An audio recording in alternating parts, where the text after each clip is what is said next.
थी, ये जो दोनों प्रोसेसेस हैं दे आर ऑक्सीडेशन रिएक्शंस। तो कोरोजन में क्या होता है, बेसिकली मेटल्स होते हैं आपके, metals left open in atmosphere,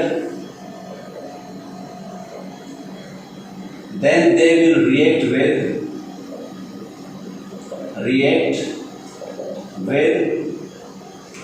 elements of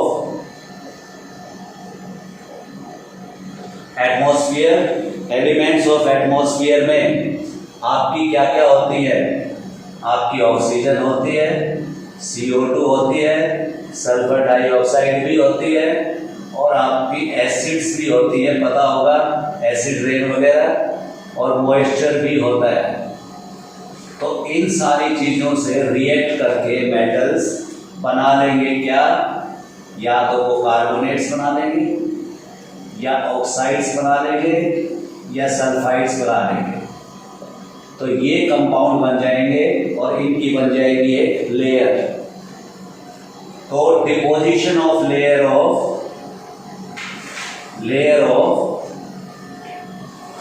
carbonate, sulphide and oxide, that is called corrosion. Layer of carbonate, sulfide, oxide gets deposited on metals and this is corrosion। ये हो गया तुम्हारा कोरोजन।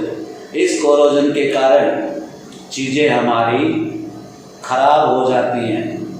तो corrosion is a harmful phenomena, याद रखना। But in some elements, aluminium का लिखता हूं मैं, in aluminium corrosion is beneficial. Corrosion is beneficial क्यों? जो लेयर बनती है Al2O3 की, that prevents further corrosion of aluminium. अब एल्यूमिनियम मेटल है, it is placed in open, atmospheric elements के साथ रिएक्ट किया, ऑक्सीजन के साथ, एक लेयर बनती है Al2O3 की। ये लेयर उसके ऊपर प्रोटेक्शन का काम करती है, ये बाकी एल्यूमिनियम को ऑक्सीजन से रिएक्ट नहीं होने देती। तो इस केस में याद रखना कोरोजन इज बेनिफिशियल। इसके अलावा कोरोजन हार्मफुल है। अब मैं कुछ एग्जाम्पल देता हूं तुम्हें। जैसे कॉपर है आपका, कॉपर CO2 के साथ रिएक्ट करके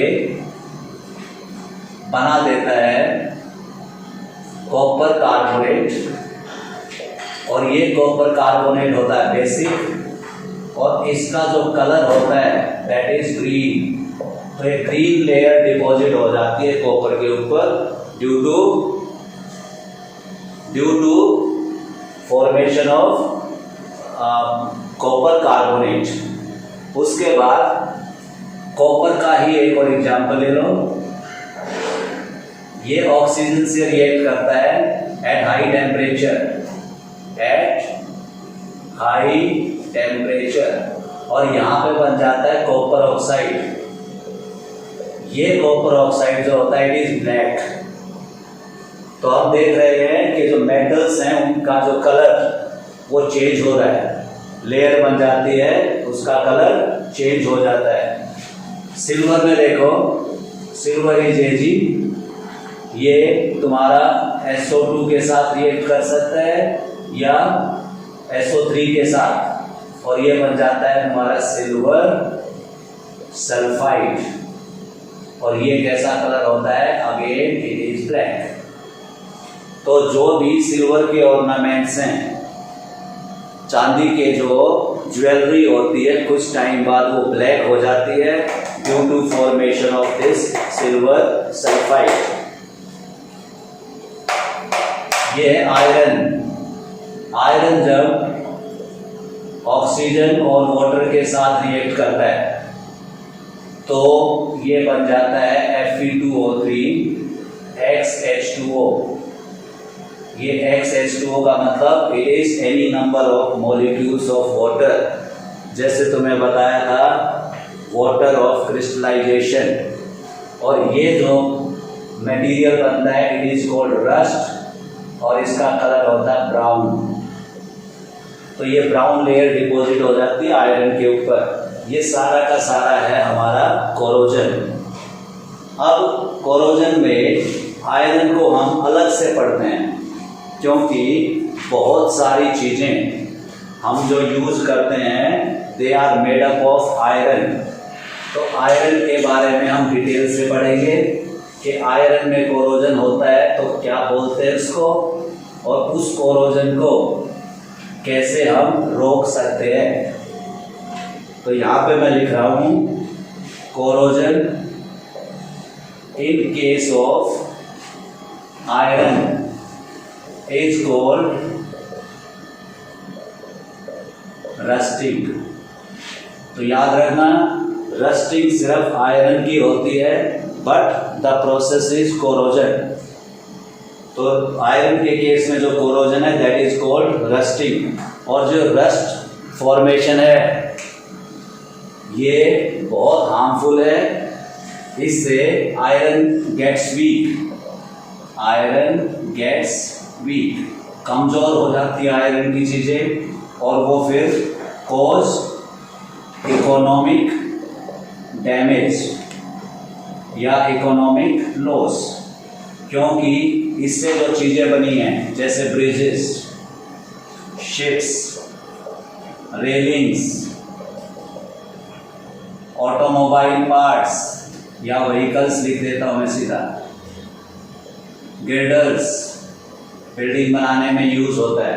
ये सारी की सारी चीजें इनमें आयरन का बहुत ज्यादा रोल होता है और जिसके कारण ये कोरोजन के कारण या रस्टिंग के कारण ये हो जाएंगी कमजोर होके डैमेज हो जाएगी and we will have to replace them.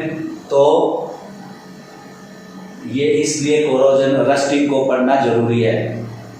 याद रखना कोरोजन रस्टिंग में मैं थोड़ा सा हो जाता हूँ कंफ्यूज बोलने में, बट अभी हम रस्टिंग के बारे में पढ़ रहे हैं और rusting is a type of corrosion.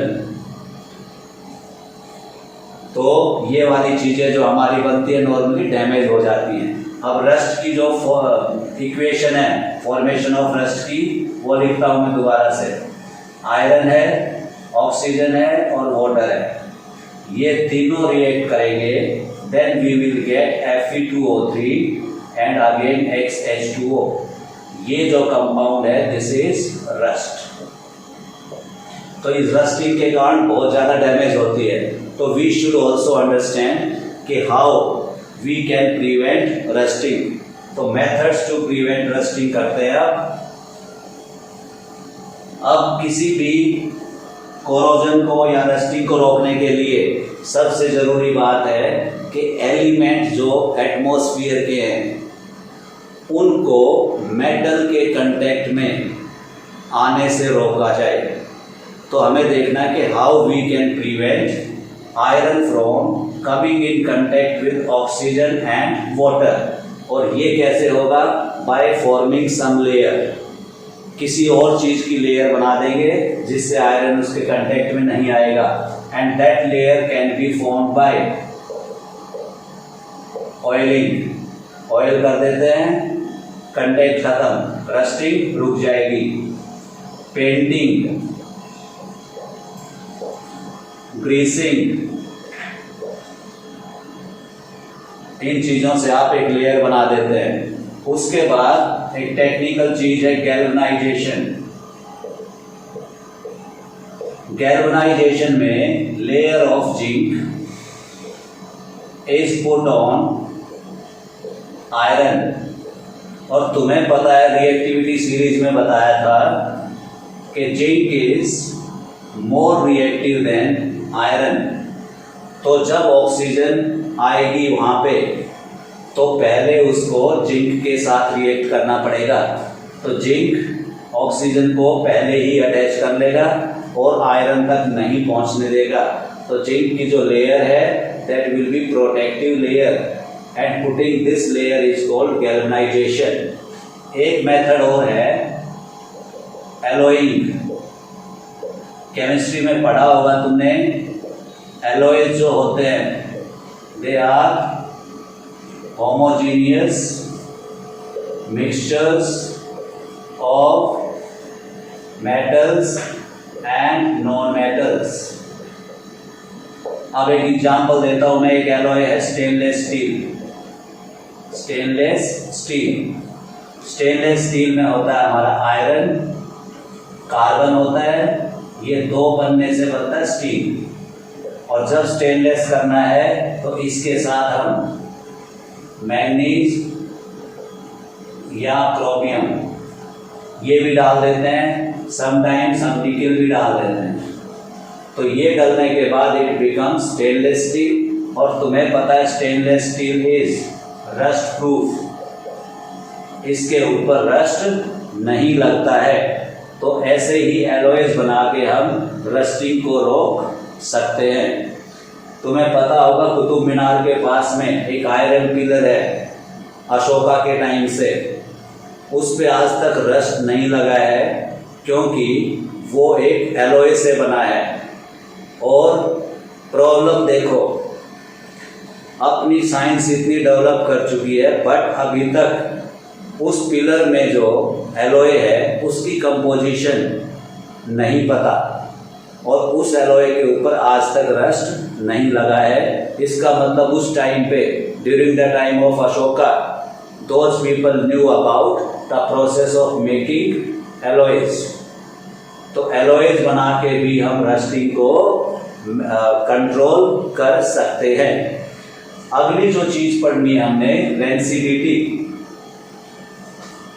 Rancidity होती है हमारी, ऑक्सीडेशन ही होता है but that is for our fatty foods. Fatty foods का मतलब those foods which are having fats in them. तो rancidity is oxidation of fats और फैट कंटेनिंग फूड्स। घी या घी से बनी चीजें या ऑयल से बनी चीजें उनका ऑक्सीडेशन होना इज कॉल्ड रेंसिडिटी। और इस रेंसिडिटी के बाद जो ये फूड है हमारे, इनकी smell and taste will change, खराब हो जाएंगे। ये मत सोचना कि स्मेल चेंज हो गए, सुंदर चीज हो गई कुछ, तो वो गंदी हो चुकी है, वो ऑक्सीडाइज होकर खराब हो चुकी है। अब वो एडिबल नहीं रही, नॉट एडिबल, खाने लायक नहीं रहेगी। तो ये होती है रेंसिडिटी। अब ये जो रेंसिडिटी है किस किस से होती है, क्या क्या चीज रेंसिडिटी कॉज कर सकते हैं?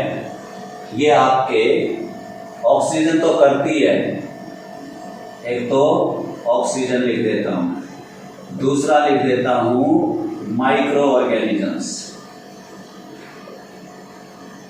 तो ये दो चीज, क्योंकि तुम्हें पता है micro organisms can also cause oxidation, याद रखना। तो इन फूड्स पे अगर माइक्रो ऑर्गेनिजम्स आ जाते हैं देन ऑक्सीडेशन और रेंसिड हो सकते हैं। ऑक्सीजन के कांटेक्ट में आके अगेन रेंसिड हो सकते हैं।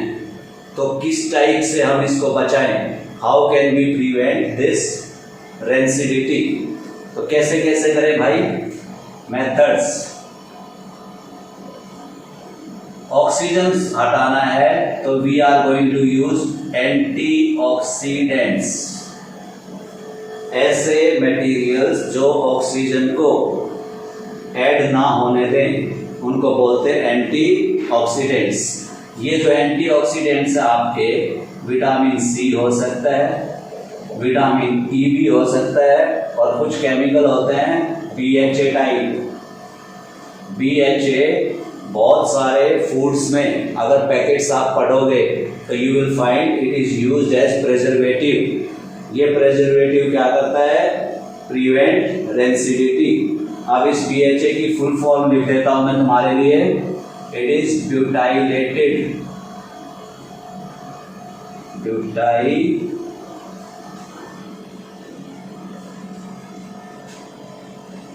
ब्यूटाइलेटेड हाइड्रोक्सी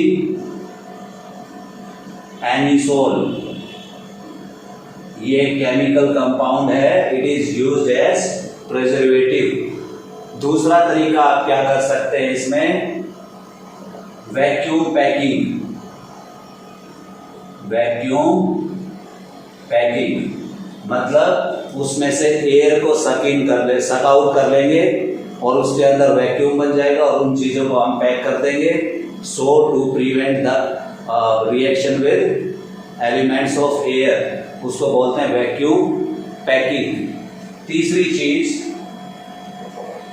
तुम्हें बताया था, micro organisms also cause this rancidity. और फ्रिज में हम चीजें रखते हैं तो वो हम क्या करते हैं, basically prevent the growth of micro organisms. तो वो लो टेम्परेचर क्रिएट करता है फ्रिज, माइक्रो ऑर्गेनिजम्स के ग्रोथ को रोकता है, तो low temperature can also prevent rancidity. उसके बाद हीटिंग, कुछ हद तक हीटिंग से भी आप रेंसिडिटी रोक सकते हैं, क्योंकि हीट करने से माइक्रो ऑर्गेनिजम्स सरवाइव नहीं करेंगे। उसके बाद एक एग्जाम्पल है आपका नाइट्रोजन पैकिंग। नाइट्रोजन पैकिंग मतलब समझो इसको डिटेल में थोड़ा सा, चिप्स होती हैं, चिप्स खाते हैं, जो चिप्स आती हैं पैकेट्स में, और वो फ्लफी पैकेट्स होते हैं। Chips are packed in fluffy packets.